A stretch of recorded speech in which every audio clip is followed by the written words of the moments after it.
मौजूदा पुराणों और ग्रंथों के अनुसार रामायण और महाभारत में हिंदू ग्रंथों में लंबे समय तक जीवित रहने वाले व्यक्तियों का वर्णन है, जैसे ऋषि मार्कंडेय और जाम्बवान, अश्वत्थामा, राजा बलि, व्यास, हनुमान, विभीषण, कृपाचार्य और परशुराम।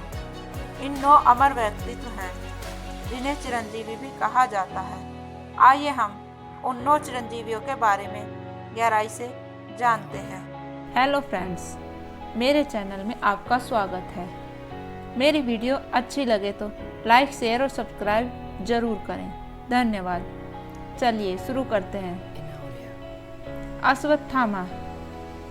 अश्वत्थामा को किसी नेक कार्य के कारण चिरंजीवम प्राप्त नहीं हुआ था। अश्वत्थामा द्वारा अपने ब्रह्मास्त्र से पांडवों के सभी पुत्रों को मारने के बाद वह भगवान कृष्ण का उसे दिया हुआ श्राप था। महाभारत पुस्तक सौप्तिका पर्व और अश्वत्थामा ब्रह्मास्त्र को वापस नहीं ले सके और पांडवों पुत्रों को वध हो गया, लेकिन भगवान कृष्ण ने उनको पुनर्जन्म दिया। भगवान कृष्ण ने अश्वत्थामा को इस प्रकार शाप देते हुए कहा कि सदा पाप कर्मों में लिप्त तू बालकों का वध करने वाला है, इस कारण तुझे अपने इन पापों का फल भोगना ही पड़ेगा। 3000 वर्ष तक तू इस पृथ्वी पर बिना किसी साथी और बिना किसी से बात के भटकता रहेगा। अकेले और बिना किसी के अपने पक्ष में तुम विविध देशों में भटकोगे। हे अभागे, तुम्हारा मनुष्य के बीच कोई स्थान नहीं होगा। मवाद और खून की बदबू तुझसे निकलेगी और दुर्गम जंगल में सुनसान दलदल तेरा ठिकाना होगा। तू पृथ्वी पर भटकेगा। हे पापी आत्मा, तू सभी से रोगों का भार सहेगा। नंबर 2, राजा बलि।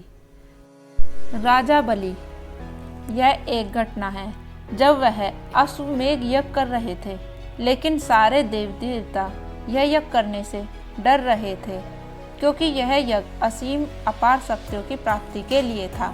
साथ ही भगवान विष्णु ने वामन अवतार ब्राह्मण में जाकर बलि से दान मांगा, जिसमें बलि ने उन्हें 3 पग जमीन दी। फिर भगवान विष्णु ने अपने वामन अवतार को विशाल बना लिया, जिसके बाद उनका एक पैर पृथ्वीलोक और दूसरा पैर स्वर्गलोक तक पहुंच गया।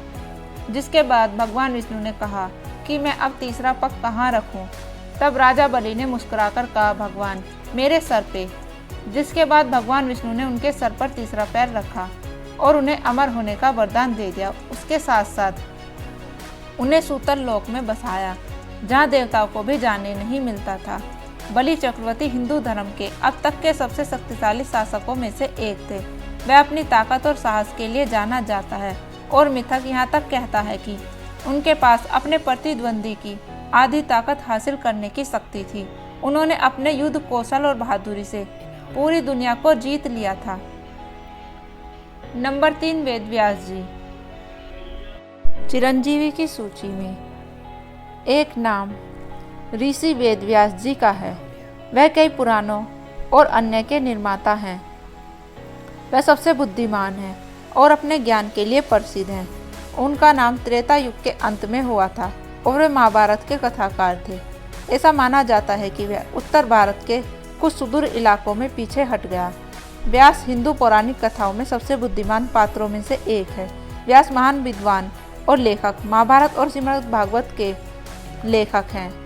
एक और अमर व्यक्ति हैं जो विद्वता और ज्ञान के एक चमकदार प्रकाश स्तंभ हैं, हनुमान जी।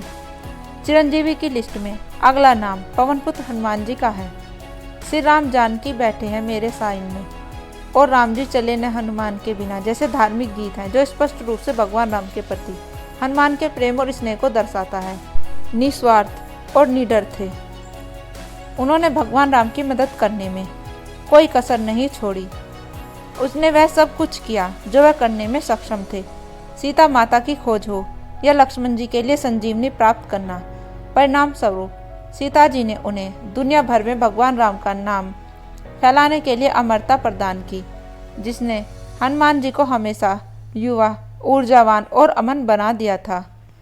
हनुमान जी निस्वार्थता, साहस, भक्ति, ऊर्जा, शक्ति और नेक आचरण के प्रतीक हैं।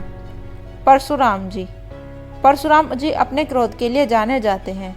यह वरदान उन्हें उनके पिता से मिला था। जब उनके पिता ने क्रोध में आकर परशुराम से उनकी माता का गला काटने को कहा और उन्होंने तुरंत ही फरसा लेकर उनकी माता का गला काट दिया, जिसके बाद उनके पिता ने उनसे पूछा, बताओ क्या चाहिए मुझसे। तब परशुराम जी बोले, मुझे अमर बनना है और कोई भी कभी भी मुझे युद्ध में परास्त न कर सके। प्रांत परशुराम जी ने 21 बार सारे क्षत्रियों के साथ युद्ध करके उन्हें मौत के घाट उतारा था। वह भगवान विष्णु के अंश अवतार में से एक है और मानव जाति के उद्धारकर्ता, अभिभावक, देवदूत के रूप में जाने जाते हैं। इतिहास उनकी मृत्यु के बारे में कुछ भी नहीं उल्लेख करता और यह माना जाता है कि जब भी मानव जाति को उनकी आवश्यकता होगी वह फिर से प्रकट होंगे। रामायण और महाभारत के समय में उनका निवास स्थान महेंद्र पर्वत पर था। यह माना जाता है कि आज भी वहीं रहते हैं। उन्हें शास्त्रों और अस्त्र का स्वामी माना जाता है और ऐसी भी मान्यता है कि वह प्रायश्चित के लिए फिर से उभरेंगे एवं भगवान विष्णु के 10वें अवतार भगवान कल्कि की दुनिया से अधर्म मिटाने में मदद करेंगे। नंबर 6, कृपाचार्य जी। कृपाचार्य शरदबान और जनपद के पुत्र थे और शाही बच्चों, कौरवों और पांडवों को पढ़ाते थे।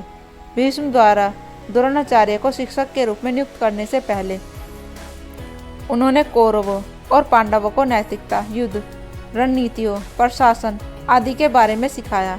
वह भी चिरंजीवियों में से एक हैं। उन्हें अर्जुन के पोते परीक्षित के संरक्षण के रूप में भी नियुक्त किया गया था और उनके समर्पित, दृढ़ संकल्प और वफादार व्यवहार के कारण उन्होंने कलयुग तक अमरता अर्जित की थी। नंबर 7, विभीषण।